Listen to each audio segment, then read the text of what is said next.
ये हमारे मंजीत भगत जी हैं, मोगा पंजाब से। ये आए एक बार, और ये अपना जो आध्यात्मिक जो अपना दृष्टांत है, कैसे इनको परमात्मा ने ये विश्वास दिलाया कि बेटा मैं तेरे साथ में हूं, मैं सच्चाई के साथ में हूं, और आप जिस राह पे चल रहे हो बिल्कुल सही चल रहे हो। ये आपको हकीकत से रूबरू करवाएंगे, परिचित करवाएंगे, क्योंकि परमात्मा हर प्रकार से संकेत करते हैं अपने बच्चों को दृढ़ करने के लिए। तो भगत जी अपना आध्यात्मिक अनुभव आपको बताएंगे। और मंजीत दास जी हैं, मोगा से हैं। इन्होंने इस परमेश्वर की भक्ति के लिए, अब देखो वैसे कोई मान बढ़ाई के लिए ये चीजें नहीं बताई जाती हैं, लेकिन ये चीजें बताने से दूसरों को भी दृढ़ता आती है। भगत जी पंजाब पुलिस में थे, थानेदार थे जी, और अफसरों के द्वारा जो परमेश्वर की मर्यादा विरुद्ध जो कर्म इनसे जो करवाए जाते थे, उससे दुखी होके इन्होंने नौकरी से रिजाइन दे दिया। ऐसे परमात्मा बच्चे तैयार करना चाहते हैं। अब आपको भगत जी बताएंगे विस्तार से। थोड़ा पास में। बंदी छोड़ सतगुरु रामपाल जी भगवान की जय हो। सबसे पहले मेरी दंडवत प्रणाम परमात्मा जी को, थोड़ा सा और सारी संगत, मेरे भाई बहन। इतनी इसको थोड़ा सा अपने पास में रखना पड़ेगा। आप मतलब ठोडी के वो सटा के रखो। हाँ, ओके, आपके बाल होने इसमें टच, फिर ठीक है। संगत को मेरा सत साहिब। तो मैं मोगा पंजाब से हूँ, भक्त मंजीत दास। मेरी अनुभव ये है, हाँ जो परमात्मा से रहना करे। बात 2020 की है कि मैं मैनेजमेंट के साथ तो पहले से ही नहीं था। तो एक दिन क्या हुआ कि मैं बैठा था अपने घर पे बैठा था, मंत्र जाप कर रहा था। तो जड़ी मेरी सुरती है वो लग गई परमात्मा की दया से। ये कोई मेरी भक्ति की वो उपलब्धि नहीं है, मैं ऐसे मानूं नहीं। ये तो परमात्मा की दया है। ते परमात्मा का बहुत सुंदर स्वरूप दिखा। करीब आधा मिनट 1 मिनट में देखता रहा। आंखें मेरी आधी खुली थी, आधी बंद थी। जागता था मैं, सपने की बात नहीं है। बिल्कुल स्पष्ट है बात। ऐसे जागते जागते सोया भी नहीं था मैं, बस 5 मिनट ही हुए थे बैठे पे मैं चारपाई पे। तो जाप चलने लग गया अपने आप। परमात्मा का बहुत सुंदर रूप है ये, इस रूप से भी बहुत ज्यादा तो दिख रहा है आगे फोटो, इससे भी बहुत ज्यादा सुंदर है। उनके बाल जो हैं ये है ना सेंटर में थोड़े से काले हैं, काले नहीं है इनके बाल, एकदम प्योर वाइट है, बहुत ज्यादा वाइट है। एक एक बाल दिख रहा था मेरे को, और परमात्मा बहुत दूर दिख रहे थे, दूरबीन की तरह। अब दिव्य दृष्टि में बता दूं कि वो एक, जैसे गुरुजी बताते हैं ना कि हमारे महकमे में एक दूरबीन होती थी, उसे दूर देखते थे तो दूर बहुत दिखता था नजदीक, ऐसा ही था वो। तो ऐसे ओपन में नहीं थे, एक दूरबीन सी थी, उसमें से दिख रहे थे बहुत दूर, और दिख रहे थे ऐसे जैसे पास में। वो देखा, फिर मैं थोड़ा डर गया, मैं कहा क्या बात होगी। तो उसके बाद और भी कई हुए ऐसे चमत्कार या अनुभव कह लो। तो मैं जो भी सोचता था वो पहले हो जाता था काम मेरा। जो कोई काम बिगड़ा हुआ था, जैसे दफ्तर में है, कोई डिपार्टमेंट में है, मैं दंडवत करके घर से निकलता था, आगे काम बना हुआ पड़ा हुआ निकलता था कि तैयार था काम भी, ठीक है आपका हो गया कई बार। अब जस्ट थोड़े दिनों की बात, पिछली बार कितनी तारीख थी उस दिन जब ब्यावर में सत्संग थी 1 तारीख को, हाँ जनवरी को। तो उस टाइम मैंने ट्रेन की टिकटें बुक करवा रखी थी। तो मैं लेट हो रहा था, 5 मिनट रह गए ट्रेन में आने में। तो मैं बाइक एकदम भगा रहा था पूरा हाईवे पे।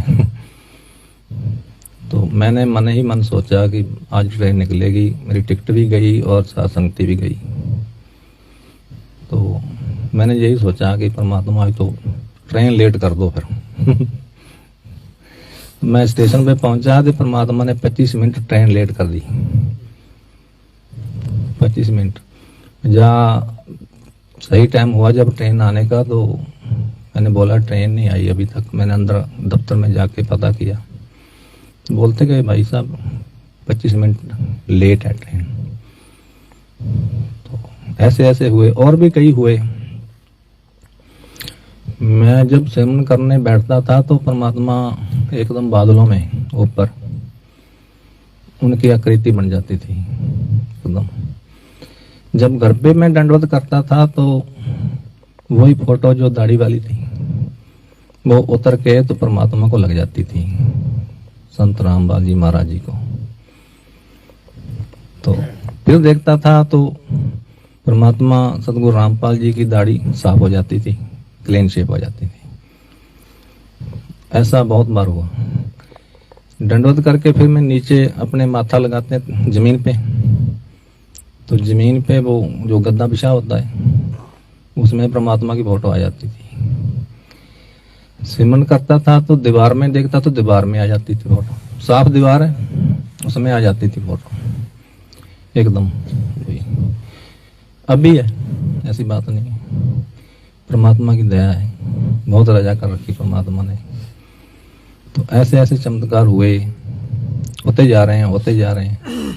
जो ऐसा होता है जो कोई भक्ति अपनी भक्ति का फल नहीं है। जो परमात्मा जब खुश होते हैं ना तो और भी आगे बढ़ने के लिए वो रास्ता देते हैं अपने भक्त को कि हौसला अफजाई समझ लो, वो कुछ समझ लो जैसे भी है। तो ऐसे जे कोई वो नहीं है बात कि मैं अपनी मैंने इतनी भक्ति कर ली, वो ही उसकी रामानंद का कौन था वो चेला, सर्वानंद की तरह। ऐसी बात नहीं है, परमात्मा की राज आ जाए। तो ऐसे बार मैं बहुत बार देखा ऐसा। और भी अब कई बार मैं बाइक चलाता हूँ या कोई गाड़ी, कई बार मैं बस पे ट्रेवलिंग करता हूँ तो बस वालों ने आगे फोटो लगाई होती है अपने इष्ट देव की, किसी की भी लगा लेते हैं वो तो, जो जिसको भी मानते हैं। वो जो फोटो होती है मैं सामने बैठता हूँ, उस फोटो की तरफ देखता हूँ, मैंने कहा यार ये तो और किसी को मानते हैं, ये तो गुरु नानक की फोटो लगी होती है या किसी और देवी देवता की है, जो भी है वहां पे गुरु जी की फोटो लग जाती है। जो दिखती मेरे को ही है और किसी को नहीं दिखती मेरे को ही है। ऐसा है। तो अभी भी कमियां हैं, ऐसी बात नहीं है कि मैं पूरा भक्त बन गया, मैं नहीं अपने को समझता। बहुत सी ऐसी त्रुटियां हैं, कमियां हैं, उनको सुधार रहे हैं धीरे धीरे, परमात्मा दृढ़ कर रहे हैं और अपने बच्चों को भी। ठीक है, ये बात है। बंदी छोड़ सतगुरु रामपाल जी भगवान की जय हो। अब देखो अपने आत्माओं, भगत जी ने अपने जो आध्यात्मिक अनुभव आप हम सभी भाई बहनों के साथ में शेयर किए हैं। देखो उनका निष्कर्ष क्या निकलेगा। अब भगत जी ने बताया कि मुझे परमात्मा के जो दर्शन हुए, भगत जी कह रहे हैं कि ये कोई सौपन की बात नहीं थी और ये अमूमन हर किसी भगत के साथ 1 या 2 बार होता ही होता है। परमात्मा अपनी उपस्थिति जरूर जो है उद्दर्ज करवाते हैं, उसका विश्वास को दृढ़ करने के लिए कि बेटा मैं तेरे साथ में हूं, चिंता मत कर, अपनी भक्ति में लगा रहे, मर्यादाओं में रहना। भगत जी ने आपको जो दृष्टांत बताया कि ना आंख बंद थी ना आंख खुली हुई थी, परमात्मा ने थोड़ा सा इनको अचेतन अवस्था में रखा हुआ था, ठीक है, ताकि थोड़ा सा भगत मतलब संसा में रहे, हल्का सा 50-50 रहे। तो भगत जी ने क्या कहा कि मुझे जो दर्शन हुए परमात्मा के, इसी स्वरूप के जो फोटो हमने यहाँ परमेश्वर के लगा रखी है, और भगत जी ने बताया कि इस फोटो से भी कई गुना ज्यादा परमेश्वर का वो सुंदर रूप, सुंदर चेहरा। भगत जी वो दृष्टांत आपको शरीर में कहां पे हुआ था? सत साहेब भक्तात्माओं, मेरे को बहुत अपने हृदय कमल में हुआ। वो हृदय कमल में अंदर वो आत्मा जाने वाली थी दूसरे में, उसके बाद समान चक्र में जाती है ना चैनल, तो उसके बंद हो गया। उसके बाद जब आत्मा समाज चक्र में जाती है, उसको चार्ज पे लगाओ, चार्जिंग पे है तो हटा दो, कहीं ज्यादा हो गया हो। आ रही भाई? हाँ जी। उसके बाद जब आत्मा समाज चक्र में जाती है तो वो जो सीन था बाद वाला, वो मैंने नहीं देखा क्योंकि मैं थोड़ा घबरा गया। मैंने कहा भी शायद मैं ऊपर चला जाऊं, निकल जाऊं जहां से आत्मा, तो मैं गुरुजी बताते ना कि आप फिर लाखों वर्ष नीचे जाओगे, ऊपर घूमते रहोगे तो काल ढक लेगा। मैं उठ गया एकदम, तो जागता तो था ही, मैं सोया थोड़ा था, जाग ही रहा था। मैं उठ गया तो उसके बाद मैं ऐसा दृढ़ हुआ, कोई भी आ जाए, मैनेजमेंट वाला आ जाए, कोई भी आ जाए, मेरे को कोई मतलब नहीं उनसे, और ना ही वो कर सकते हैं कुछ, और ना ही अपनी भक्ति को छीन सकते हैं, ना ही उनके पास भक्ति है, ना ही उनको भक्ति करवाने का या कोई गाइडलाइन देने का कोई तरीका है उनको, ना उनको पता है किसी बात का। अगर ये मेरी बात झूठ हो तो ऐसी बात नहीं है, ये सच्चाई है, बिल्कुल सही है। और जो भी, मैं कोई ये मान बढ़ाई की बात नहीं कर रहा, ऐसा कोई आदमी है मैनेजमेंट के पास जिसको ऐसे दर्शन हुए हैं तो मेरे से बात कर सकता है, ऐसी बात नहीं है कोई भी। उसके बाद मैंने इनका पीछा छोड़ दिया बिल्कुल, कोऑर्डिनेटरों का और मैनेजमेंट वालों का, और जो पुराने भक्त है, नए भक्त, कुछ नहीं है, जब कोई भक्त नहीं इनके पास, ठीक है ना। तो इनके पीछे मत लगो, अपनी भक्ति सुचारू रखो, सही ढंग से रखो। मैं तो यही बात, कोई वो नहीं कर रहा मैं कि आपको गाइडलाइन दे रहा हूँ, वो अरदास बेनती है, प्रार्थना है। अब यहाँ आए हो तो कुछ लेके जाओ।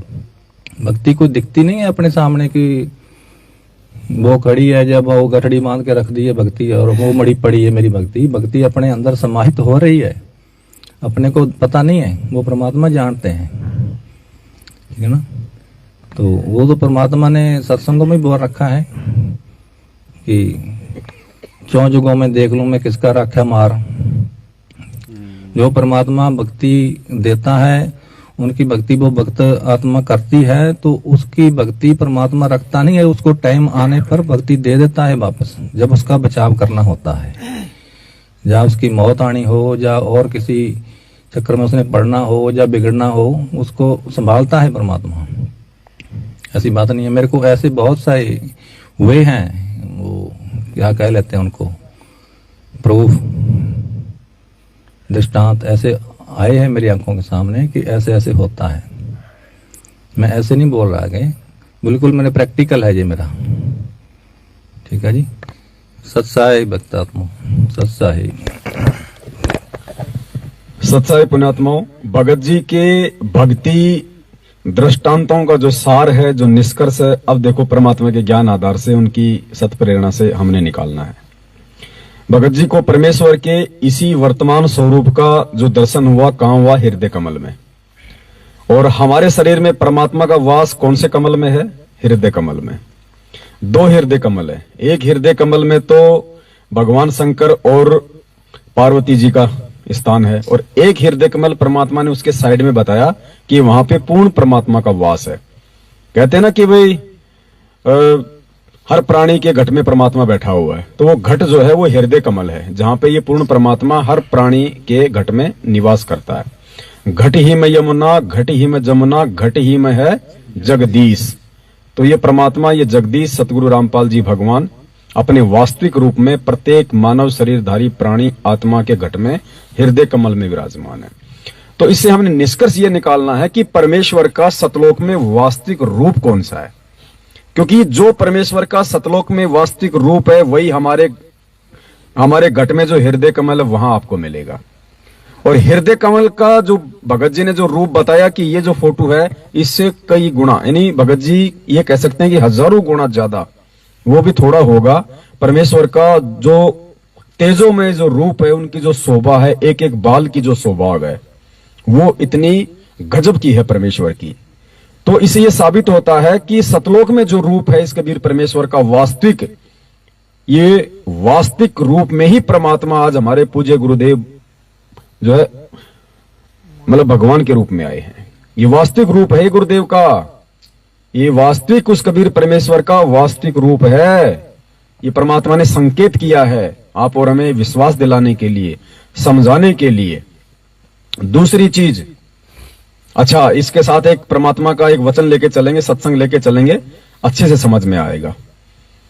और ध्यान से सुनना आप इस सत्संग को। एक भगत का शरीर छूटा, शरीर छूटने के बाद देखो परमात्मा कहते हैं कि वो सतलोक चला गया।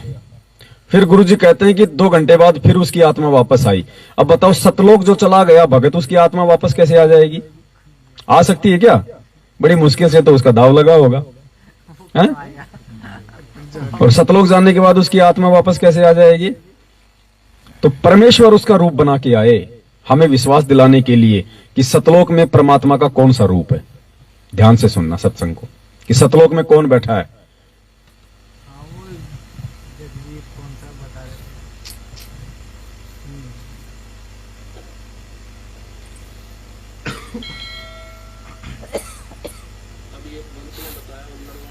भाई ये तेरा ब्लूटूथ फिर बंद हो वो।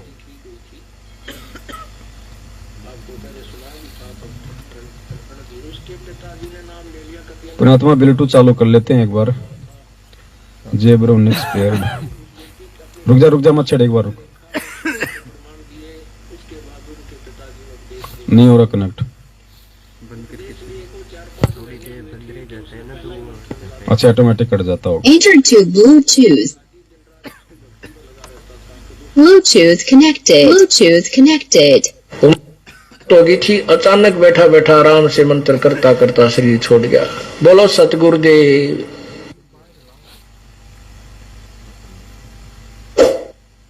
अब ध्यान से सुनना पुण्यात्मा, सत्संग 2-3 मिनट का ही है। अभी एक भक्त ने बताया, और नरवाने से आते एक भक्त जिनकी बेटी ज्योति ठीक हुई थी, आपको पहले सुनाया भी था भक्त रणधीर। उसके पिताजी ने नाम ले लिया, कतियनाड़ी था, भगवान का निकट नहीं जावा था। उसने भी उस बेटी अपनी पोती को स्वस्थ हुआ देखा और उसने सारे प्रमाण दिए। उसके बाद उनके पिताजी ने उपदेश ले लिया। उपदेश लिए को 4-5 महीने हुए थे कि उसने पहला ही मंत्र मिला था और कह रहे थे इतनी लो लगा दी, दिन रात उसकी भक्ति में लगा रहता था कि दूसरा नाम लेना है मैंने। उम्र बहुत हो गई थी, अचानक बैठा बैठा आराम से मंत्र करता करता शरीर छोड़ गया। बोलो सतगुरुदेव। अब ये मोक्ष तो नहीं होगा, लेकिन अभी मनुष्य जीवन तुरंत मिल जाएगा इस व्यक्ति को। तो ऐसे ही और भी बहुत से प्रमाण हैं। हमारा एक भक्त है, भक्त यही नरवाने यहाँ के रहने वाले हैं, बरवाला के भक्त बलजीत दास, जिन्होंने यहाँ 1 एकड़ जमीन सबसे पहले उन्होंने दी थी आश्रम के लिए। इन्होंने नाम लिया, इनके पिताजी ने भी नाम ले लिया। बहुत अच्छी आत्मा थी, खूब भक्ति करी। तो अंत समय में उन्होंने आहार छोड़ दिया और शरीर बिल्कुल ठीक ठाक, कोई दिक्कत नहीं, और मंत्र करे खूब डट के। हम काशी गए हुए थे, उसको घर से यहाँ ले आए थे। वो घर इनका इधर नरवाना के आसपास है ना, उसके पास उधर है जींद जिले में है गाँव उनका, भूसला गांव है, भूसला खटखट के आसपास। तो वहां से अब पिताजी को, बाकी भाई वहां रहते हैं, ये यहाँ रहते हैं, यहाँ ले आए थे। तो मैं भी यहाँ आया। मेरे आते ही ने बोले गुरुजी आ जाएंगे जब शरीर छोड़ूंगा। तो शरीर में हम वहां रुके रात ने और चले गए। अगले दिन वो कहने लगा भाई महाराज जी आगे, और देखिए आगे गुरुजी जहाज ले रहे हैं, ये सामने गाड़ी ला दी, देखिए खड़ी। अरे भाई मैं जाऊं हूं, देखो मैं जा रहा हूं, सत साहेब नो कह और सारा परिवार बुला लिया और चले गए। बड़े आराम से शरीर छोड़ गए।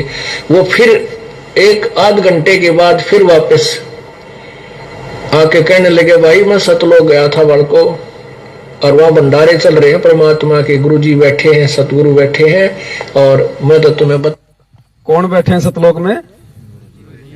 क्या कह रहा है वो बलजीत का पिताजी कि भाई मैं सतलोक चला गया था और भाई वहां तो भंडारे चल रहे हैं और वहां तो गुरुजी बैठे हैं, सतगुरु बैठे हैं।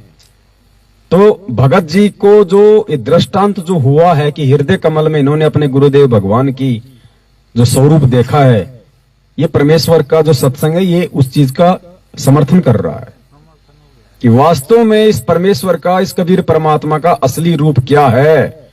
वास्तव में असली रूप ये है।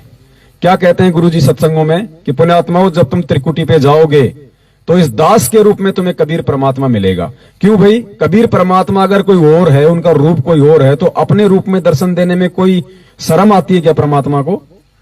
फिर काल भगवान में परमात्मा में क्या अंतर हुआ? वो भी अपने वास्तविक रूप में नहीं आता और ये भगवान भी नहीं आता। तो वास्तविक रूप और कोई है ही नहीं सतगुरुदेव जी के अलावा। इसलिए परमात्मा कहते हैं कि दास के रूप में परमात्मा तुम्हें त्रिकुटी पे मिलेगा। और ये बलजीत के जो पिताजी का उदाहरण दिया परमात्मा ने, तो मालिक ने स्पष्ट कर दिया कि भाई वहां तो गुरुजी बैठे हैं और भंडारे चल रहे हैं।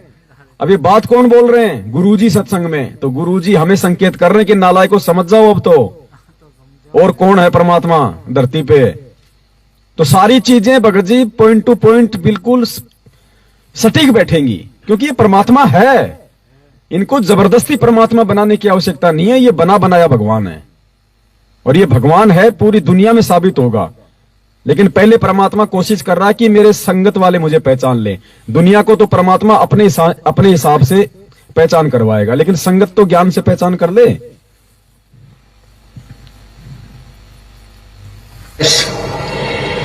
आके कहने लगे भाई मैं सतलोक गया था बड़ को, और वहां भंडारे चल रहे हैं परमात्मा के, गुरुजी बैठे हैं, सतगुरु बैठे हैं। अब बताओ, जीव सतलोक में चला गया, परमात्मा ने भेज दिया, अब वो वापस कैसे आ जाएगा? कैसे आ जाएगा वापस वो सतलोक से? ये बताने के लिए आएगा कि वहां कौन बैठा है। अब परमात्मा ने उसको जहां भेजना था वहां भेज दिया, और परमेश्वर खुद फिर उसका रूप बना के आ गए। आप और हमें संकेत दे दिया परमात्मा ने। और मैं तो तुम्हें बताने के लिए आया हूं, एक दूध पिलाओ मेरे को, थोड़ा दूध पिलाओ। वो अपने फ्रिज, बोला ताजा दूध लाइए, फ्रिज मत निकाल कर ले गए। बोले ना, अब ये संकेत कर दिया, फ्रिज वाला नहीं पीता परमात्मा, ताजा दूध पीता है कर दिया ना। बोले नहीं, अब वो फ्रिज वाला वो रोज पीता था पहले, अब उस दिन क्यों मना कर दिया कि नहीं फ्रिज वाला नहीं पीऊंगा, ताजा दूध लाओ। तो भाई ये परमात्मा है, ताजा को नहीं। फिर एक और भगत था, उनके गाय थी या भैंस, वहां से दूध लाए, जो एक कटोरी दूध पी कर ना बोला भाई मैं चला बच्चों। बोले ताजा को नहीं फ्रिज वाला। अब बताओ, जो शरीर छोड़ गया उसको क्या पता कि फ्रिज में ताजा है या पुराना है? ये परमात्मा है। ये पूर्ण मार्ग है, पूर्ण परमात्मा आए हैं। उस दिन के बाद इस परिवार का ऐसा पूर्ण मार्ग है, और कौन आए हैं? पूर्ण परमात्मा आए हैं। खुद गुरुजी अपने मुख से बोल रहे हैं। अब इससे बड़ा संकेत और सबूत क्या होगा भाई? और अब भी कोई इनको भगवान के रूप में ना स्वीकार करे तो वो दुर्भाग्यशील प्राणी होगा।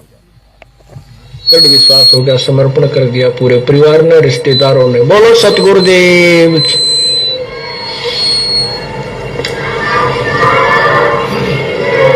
सत साहिब, मेरे पूज्य गुरुदेव स्वामी।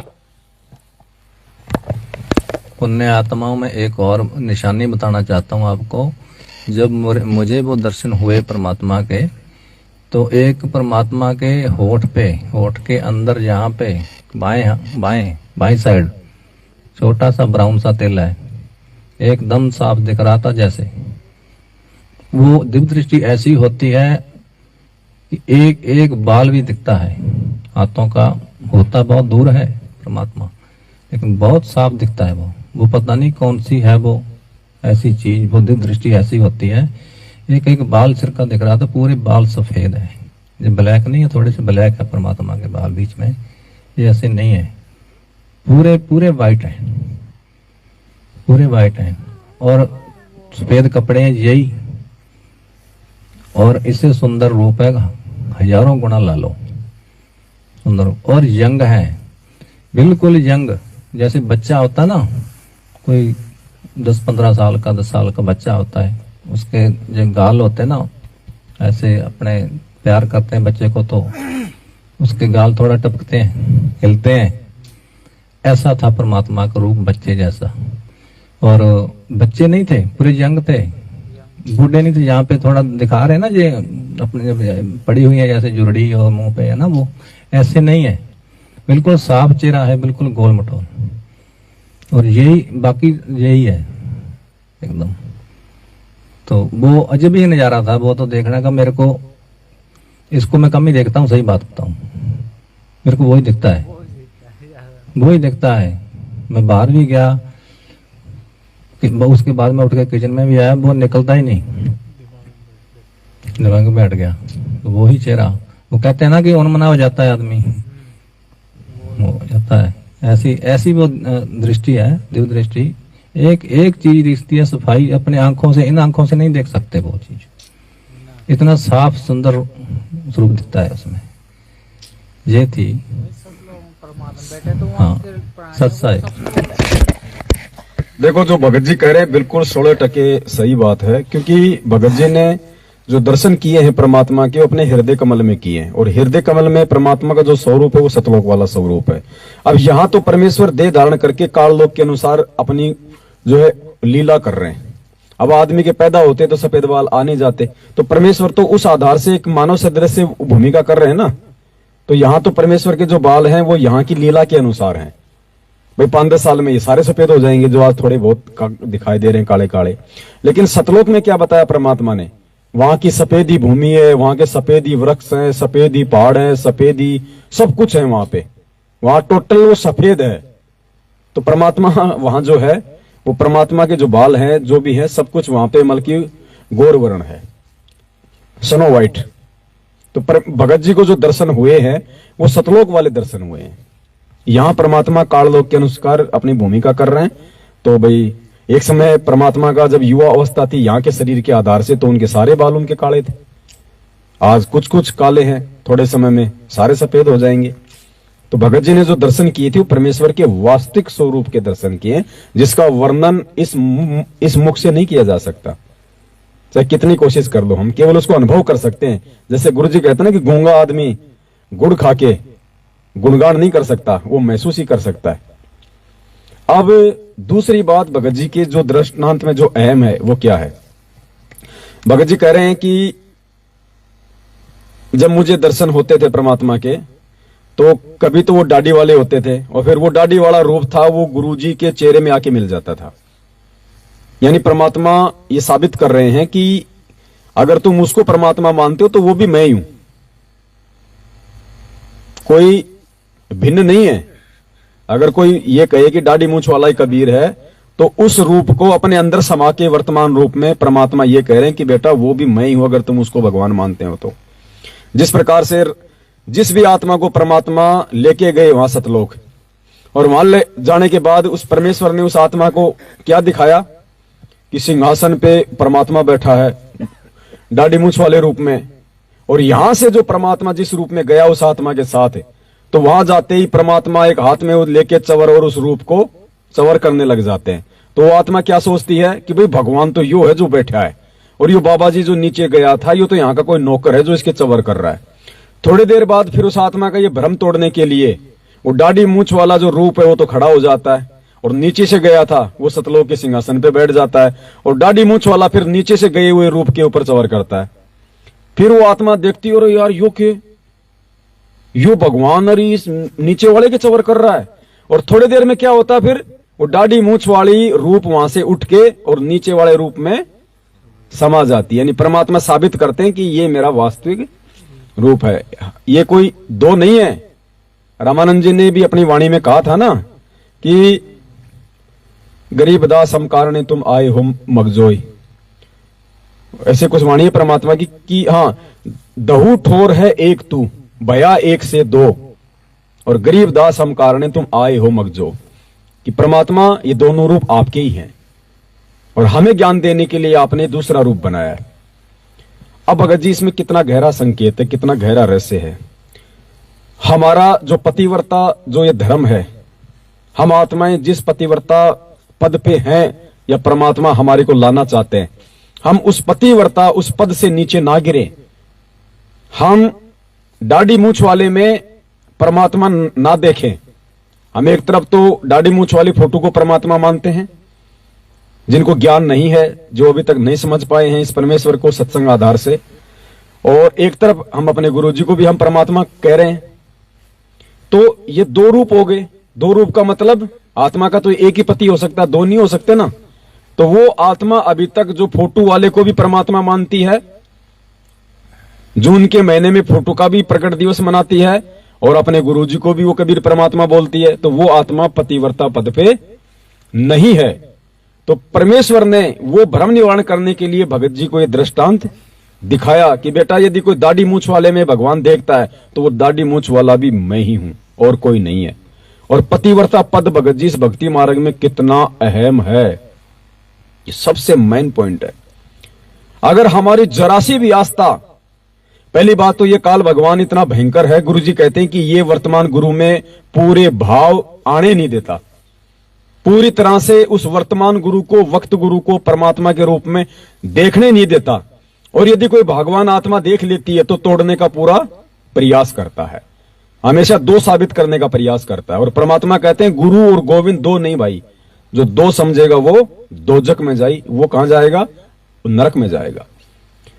अब इसका सबसे बड़ा उदाहरण क्या भगत जी, पतिव्रता धर्म का एक एग्जाम्पल दिया परमेश्वर ने। चाहे किसी को भी निमित्त बनावे, चाहे परमात्मा कोई भी रीजन बनावे, कोई भी कहानी सुनावे, अगर भक्ति मार्ग में वो कहानी हमारे काम की है तो वो सत्य है। परमात्मा ने क्या बताया कि एक औरत थी, वो पतिव्रता थी, और वो पतिव्रता पद पे वो इतनी जबरदस्त थी, वो अपने सत के बल पे, अपने पतिव्रता धर्म के बल पे, यानी अपने पति के अलावा किसी की तरफ वो नजर भी उठा के नहीं देखती थी। नजर उठा के देखने का मतलब किसी भी व्यक्ति को देख के उसके मन में कोई दूसरा भाव नहीं आता था, उसको कहते हैं पतिव्रता। तो वो क्या करती थी अपने सत के बल पे, वो रोज तालाब में जाती थी और वो पानी की पोट भर के लाती थी।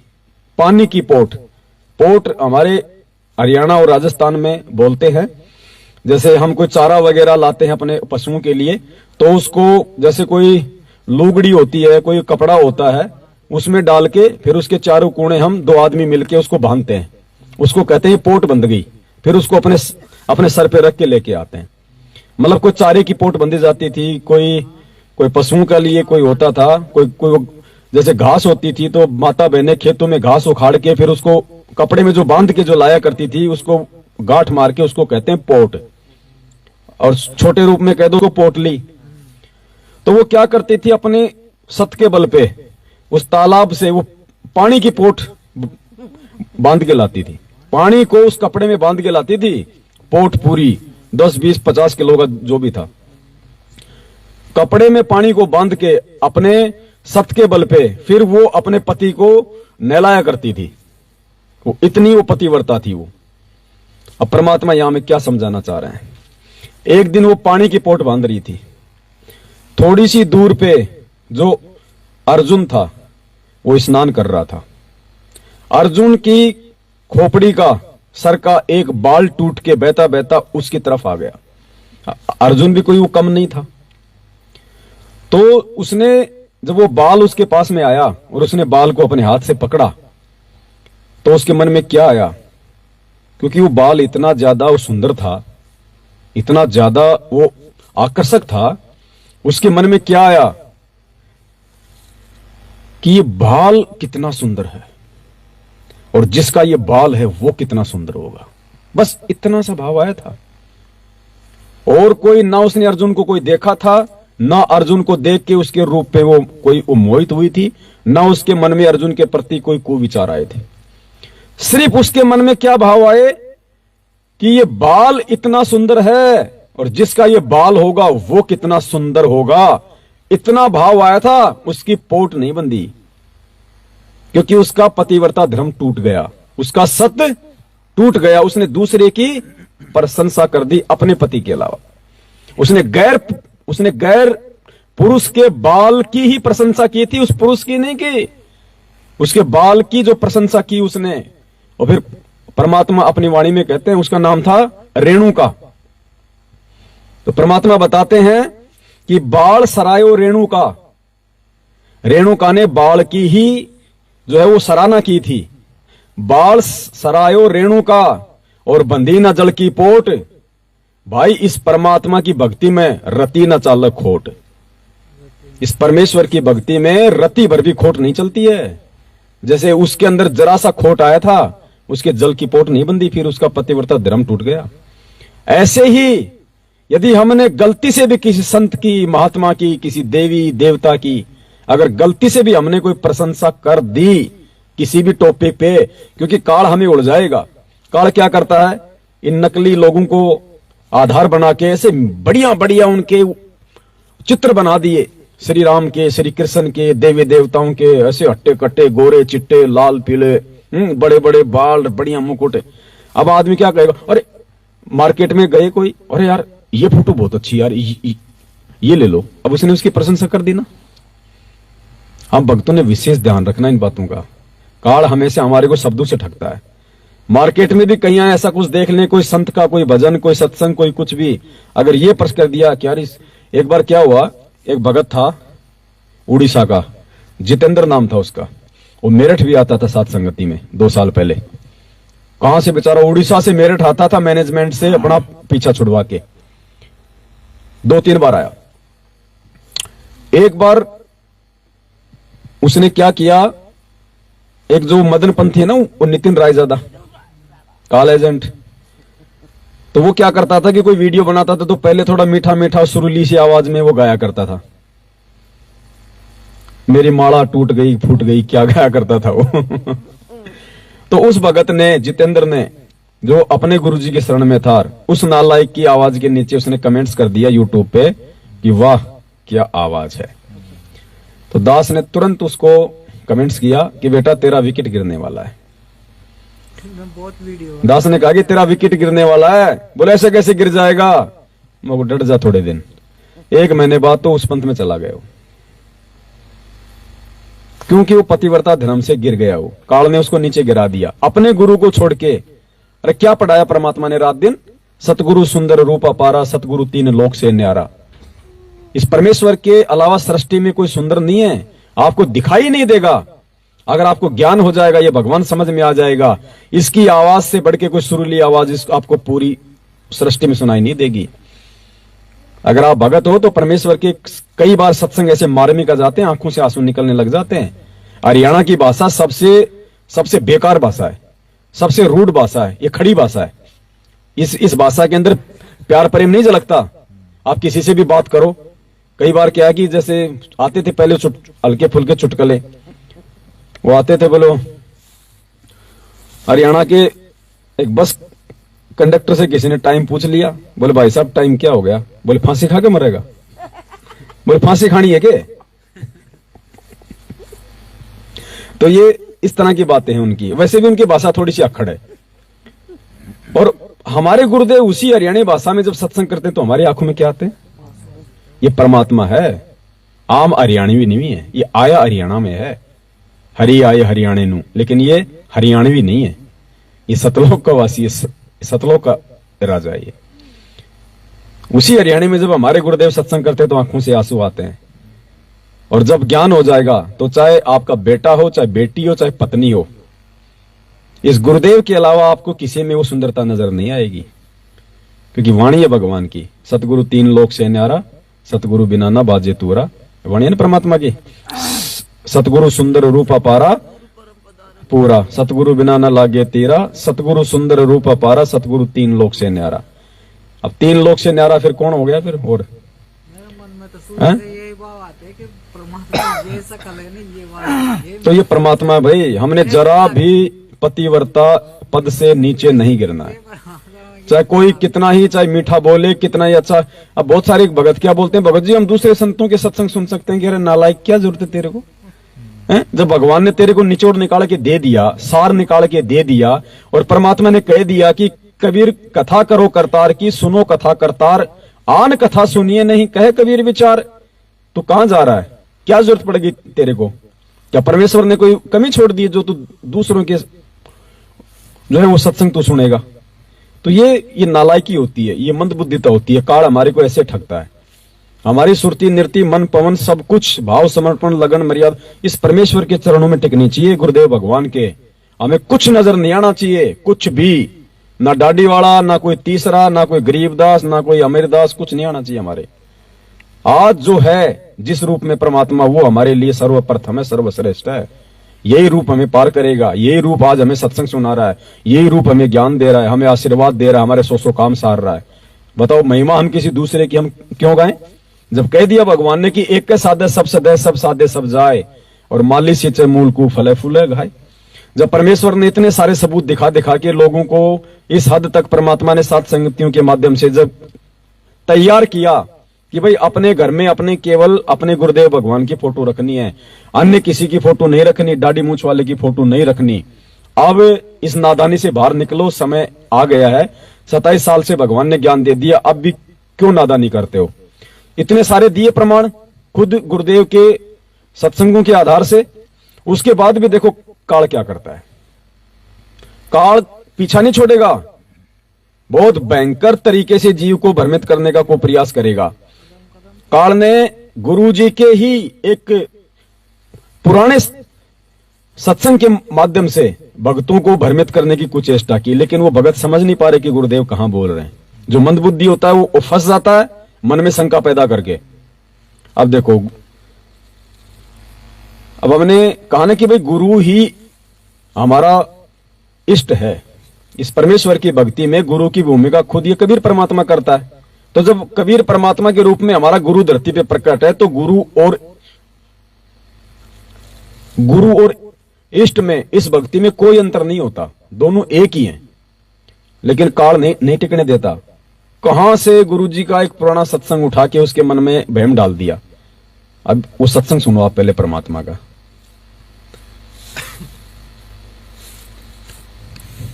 जिसमें गुरुदेव ये कह रहे हैं कि अपने घर में अपने गुरु की और अपने इष्ट की फोटो जरूर रखनी चाहिए। अब बताओ, उस सत्संग को आधार बनवा दिया काल ने कि देख क्या बोल रहा है तेरा गुरु जी, और ये सात संगतियों में क्या बोल रहे हैं। तो पहले वो सत्संग सुनो जिसके माध्यम से शंका पैदा करी।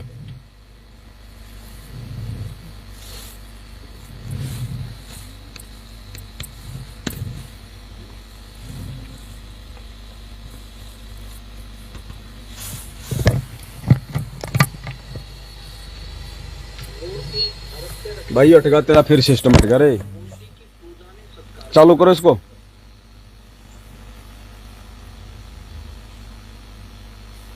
बंद करके फिर चालू करो। ये पुण्यात्मा ऑटोमेटिक डिस्कनेक्ट हो जाता है ये system. Enter to Bluetooth. Bluetooth connected. ठीक है बहन जी। Bluetooth connected. अजी बस होगी।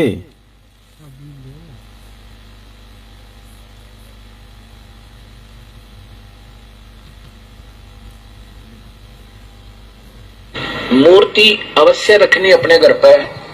मूर्ति की पूजा नहीं, सत्कार करना है।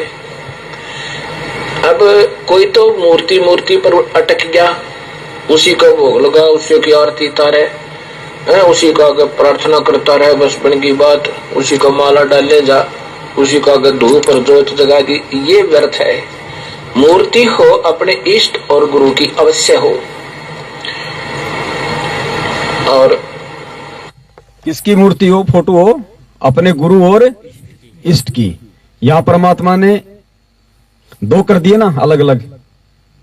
ठीक है, मूर्ति घर में अवश्य हो, अपने गुरु की और इष्ट की।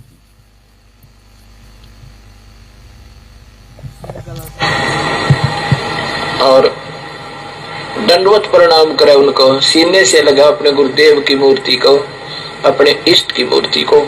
इससे हमारे अंदर विनम्रता और उनके प्रति श्रद्धा बनी रहती है। ऐसा ना करने से भी हम अधूरे रह जाएंगे। केवल मूर्ति ही पूजता रहे, ये कबीर साहब ने खंडन किया। नादानो, तुम केवल मूर्ति पर ही आश्रित हो गए, मंत्र से ही जाप कर नहीं रहे। एक पति को छोड़कर आन में आस्था रखने वाली पत्नी को व्यभिचारिणी कहते हैं। अब देखो, वो जो सत्संग था जो अभी आपने सुना, वो सत्संग कब का है? 2000 के आसपास का। 2000 के आसपास वो आत्मा थी जो आत्मा संत रामपाल जी भगवान को भगवान के रूप में स्वीकार नहीं कर सकती थी, उन आत्माओं को परमेश्वर ने किसके विषय में बताया कि कौन है भगवान? कबीर जी। कबीर जी परमात्मा है। परमात्मा ने अध्यात्म को इसी बात को लेके उठाया ना कि भाई कौन है भगवान, भगवान कैसा है, कहां रहता है। तो नाम तो परमात्मा ने वेदों से बता दिया, और फोटो परमात्मा ने जो बना रखी लोगों ने हाथ से वो दिखा दी, लोगों से नीचे की साधना को छुड़वाने के लिए, ताकि कम से कम ये ब्रह्मा विष्णु महेश और नीचे तक की साधना को तो छोड़ें। तो भाई छोड़ेंगे कब? जब इनको कोई ऊपर का कोई भगवान दिखाया जाएगा। नहीं, लोग कहेंगे जी अगर ये भगवान नहीं तो फिर भगवान कौन है? वो बोलेंगे भगवान कबीर जी हैं। वो कहां है जी? वो कैसा है दिखाओ।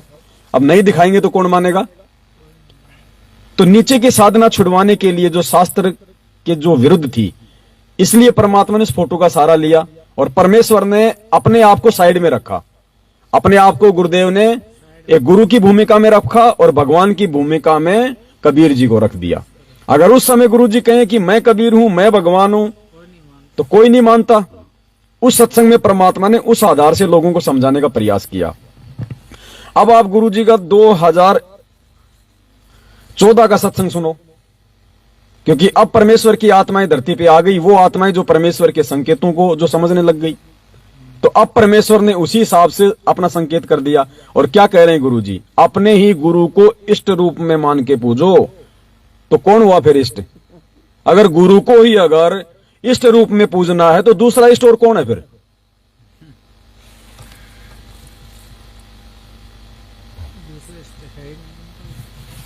एक पति को छोड़कर आन में आस्था रखने वाली पत्नी को व्यभिचारिणी कहते हैं।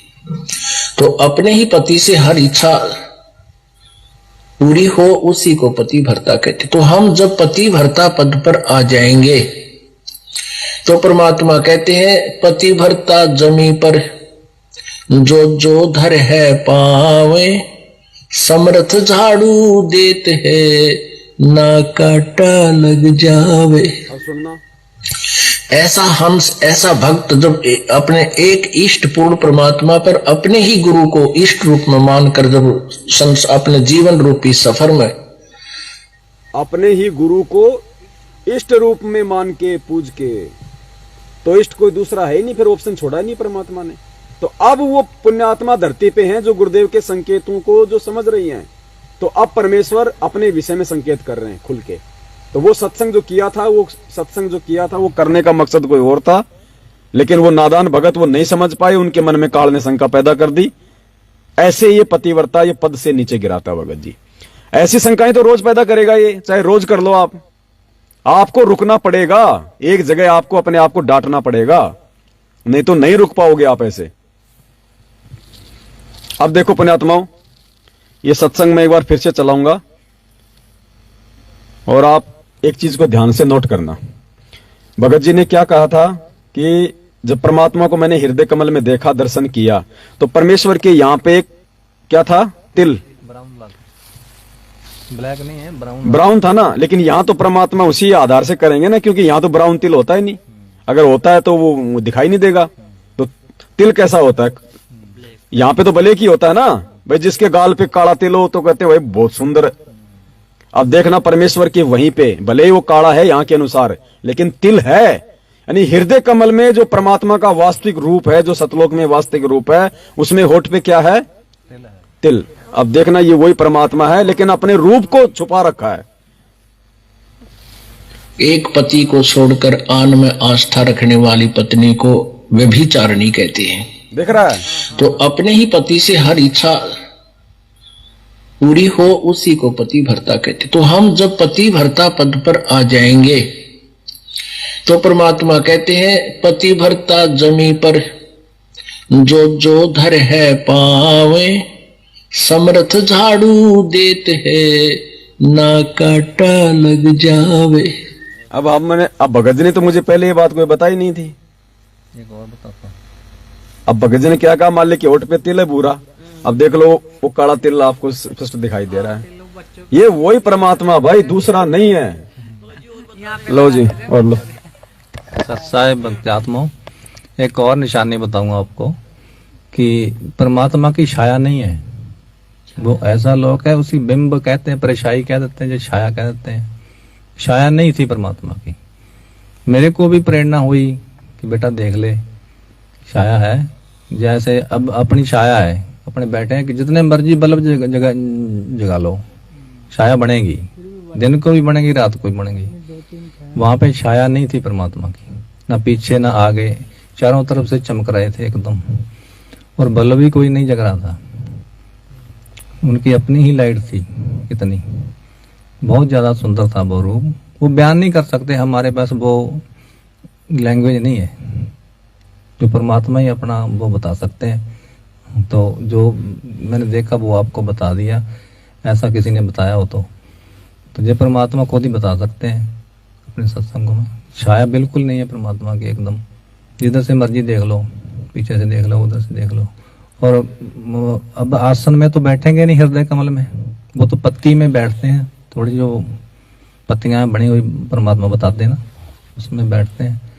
वही रूप बाहर निकल के बहुत बड़ा हो जाता, जैसे ये है, इतना बड़ा दिखाई दिया, और बहुत दूर था और साफ बहुत था, दिख रहा था, एक एक बाल तक, जैसे गिन लो आप, ये बाल चारों तरफ कंघी नहीं किए हुए थे, ऐसे ही थे सफेद बिल्कुल, इससे भी ज्यादा सफेद।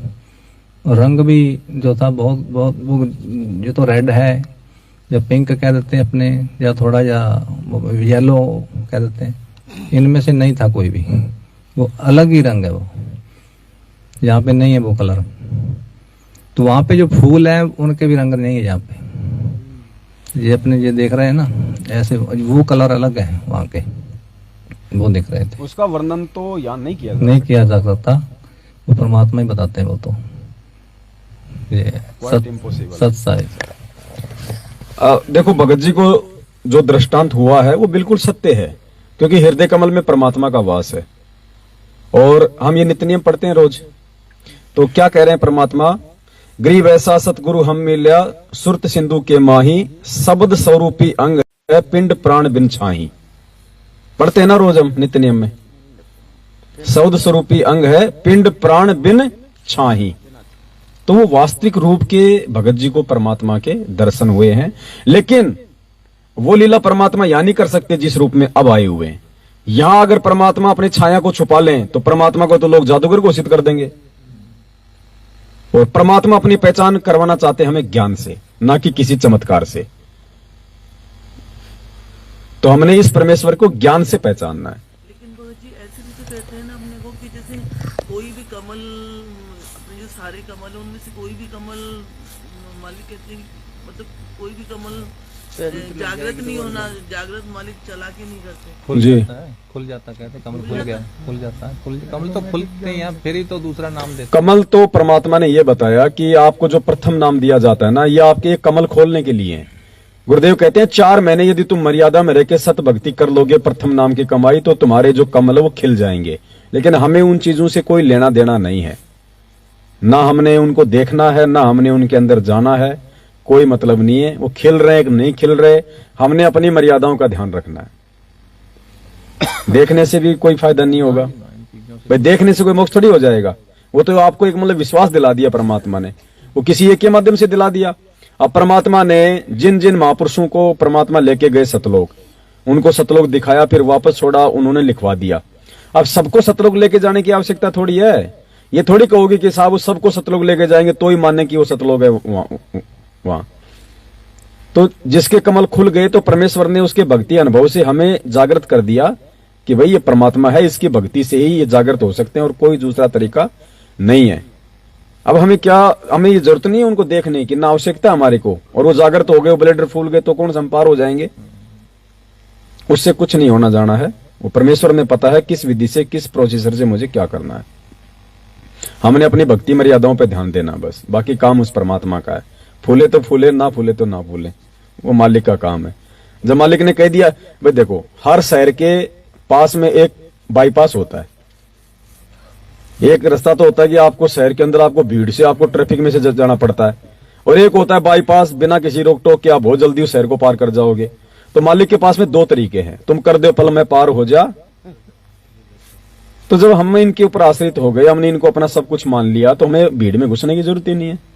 परमात्मा बाईपास ले जाएगा, हमें कहीं चक्कर ही कटवाने की जरूरत नहीं है। जब हम इसके ऊपर आश्रित हो गए पूर्णतया। तो ये तो हमारे हाथ में है कि हमने बाईपास से जाना है या हमने उस शहर में से जाना है। परमात्मा ने उदाहरण बताया पक्षी का भाई निशान नहीं। विहंगम चाल होती है ना वो। एक परमात्मा ने पपील मार्ग बताया, एक परमात्मा ने जो है वो विहंगम मार्ग बताया। पपील परमात्मा ने बताया कि चींटी, चींटी जब चलती है तो उसका वो रास्ता बनता है, निशान बनता है। और चींटी की जो चाल है वो कितनी धीमी होती है।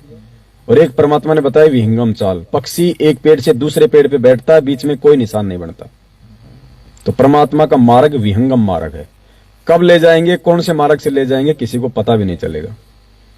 इसलिए हमने इनके ऊपर पूर्णतया आश्रित होना है। तो जो भी कोई बात कहेगा, सारी बातें परमेश्वर के ज्ञान से फिट बैठेंगी, क्योंकि भाई ये भगवान है, इसको बनाने की आवश्यकता नहीं है, बना बनाया भगवान है।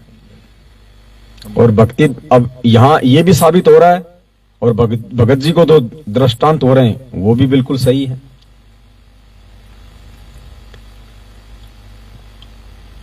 अब पुण्यात्माओं, ये रूप केवल हमें दिखाई दे रहा है, ये काल को दिखाई नहीं दे रहा, देवी देवताओं को दिखाई नहीं दे रहा ये रूप। गुरुजी ने पहले कह दिया कि उसको तो अगर मालूम चल जाए कि ये भगवान है, उसका तो कालजा फट जाए। तो ये तो इसकी मर्जी है, ये किसको दिखाए किसको नहीं दिखाए। अब सिकंदर लोधी को तो परमात्मा ने शेर का रूप दिखा दिया, उस हाथी को और पीलवान को तो सिंह रूप दिखा दिया, बाकी को वो कबीर जो है वो जंजीर में बंधा हुआ नजर आ रहा है। तो ये तो इसकी अपनी मौज है, किसको क्या दिखाई किसको क्या ना दिखाए।